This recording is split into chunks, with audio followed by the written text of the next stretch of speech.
The sound of a 90-pound Bernese Mountain Dog knocking a toddler to the floor is unmistakable. Amanda heard it from the kitchen, that heavy, dull thud that makes every parent's blood stop. She dropped the dish towel and ran. Titan had Oliver pinned. The toddler was flat on the carpet, face up, the dog's massive head lowered directly over the child's face.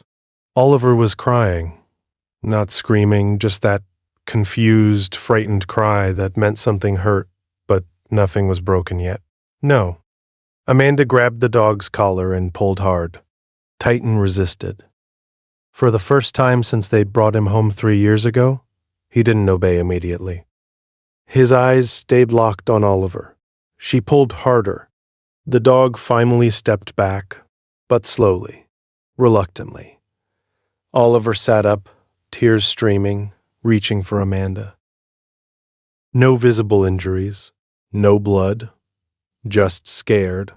But that sound, that thud, that had been real. She scooped Oliver up and carried the toddler to the couch, heart still racing. Titan stood exactly where she'd pulled him, staring at them both. His tail wasn't wagging. His ears were forward, alert, not guilty, not ashamed, just watching. When Mike got home that evening, Amanda was still shaken. She explained what happened. The sound, the way Titan had Oliver on the floor, the way he wouldn't move when she called him.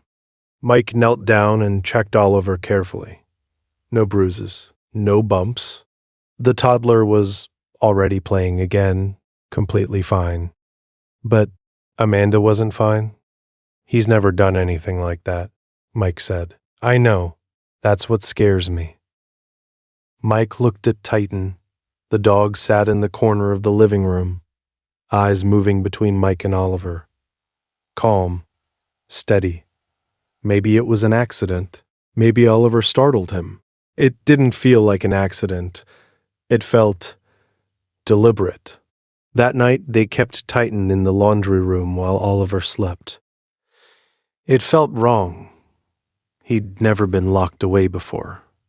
But Amanda couldn't shake the image of that moment. The weight of the dog on top of their child. Amanda was changing Oliver's diaper when Titan came into the nursery.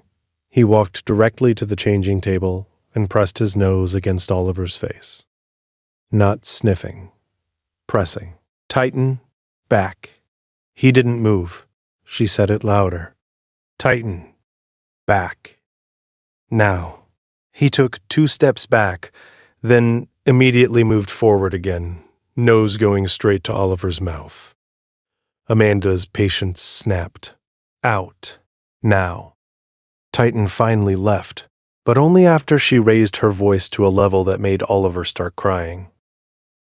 That afternoon, Amanda called the vet, asked questions. How old was Titan? Had there been any other behavior changes? Any aggression toward other people? No. Just Oliver. The vet was quiet for a moment, then said, "It might be stress. Sometimes dogs react unpredictably when there's a baby in the house, especially if they were used to being the center of attention." Amanda thanked her and hung up. By that evening, she'd made the decision. Titan couldn't stay. Mike didn't want to believe it. He'd raised Titan from a puppy, trained him, trusted him. But he'd also seen the fear in Amanda's face. He'd heard the description of that moment, the dog on top of their child, refusing to move. They agreed to call a rescue organization in the morning. That night, Titan slept in the garage. Amanda lay in bed, staring at the ceiling. She felt guilty. She felt like she was betraying a family member. But every time she closed her eyes, she saw Titan's head hovering over Oliver's face, and her chest tightened. At 2:47 a.m., the baby monitor lit up. Oliver was crying, not the usual fussy cry. Something else. A strange, Amanda sat up immediately and grabbed her phone. The video feed showed Oliver in the crib, barely moving. She ran. When they opened the nursery door, Titan was already inside. He'd somehow gotten out of the garage, somehow made it through the house, somehow opened the nursery door.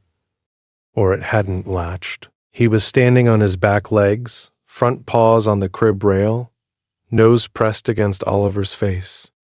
"Get back!" Mike grabbed the dog and pulled him away. Amanda reached into the crib and lifted Oliver. The toddler's skin was pale, cold. The crying had stopped. Something's wrong. The paramedics arrived in 6 minutes. One of them took Oliver from Amanda's arms, checked vitals, asked rapid-fire questions. When did this start? Any fever? Any vomiting? Any known allergies? The second paramedic noticed Titan. He was standing in the hallway, completely still, eyes fixed on Oliver. "Has the dog been acting strange?" Amanda nodded, barely able to speak. "Yes, for 2 days." The paramedic looked at Oliver again, looked at Titan, then looked at Amanda. "We need to get to the hospital now." At the ER, a doctor examined Oliver thoroughly. Blood tests, monitoring, questions. Then she came back into the room with a printout and a very serious expression. "Your Auson CO levels in the nursery were at 67 ppm. The doctor continued, her voice calm but firm. "Another 12 minutes and we would be having a very different conversation. What made you bring Ohim in tonight?" Amanda explained the crying, the monitor, the pale skin, the dog. Amanda looked at Mike. He looked back at her. "He wouldn't leave Oliver alone," Amanda said quietly. "For 2 days, we thought he was being aggressive."